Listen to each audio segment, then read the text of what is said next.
Sa unang tingin, parang ordinaryo lang na insekto. Pero kapag ito'y kumagat, pwede nitong ipasa ang isang napakapanganib na parasite na tinatawag na Trypanosoma brucei. May tatlong pangunahing grupo ng mga tsetse fly.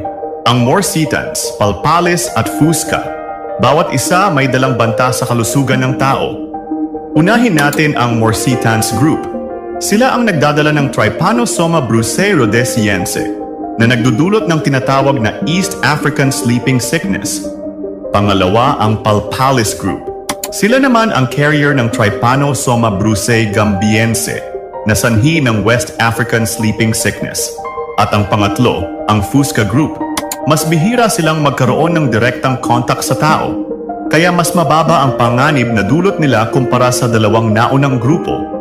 Anyways, ang mga parasite na dala ng mga insektong ito ang sanhi ng sakit na tinatawag na sleeping sickness na nabanggit natin kanina. Sa simula, simple lang ang mga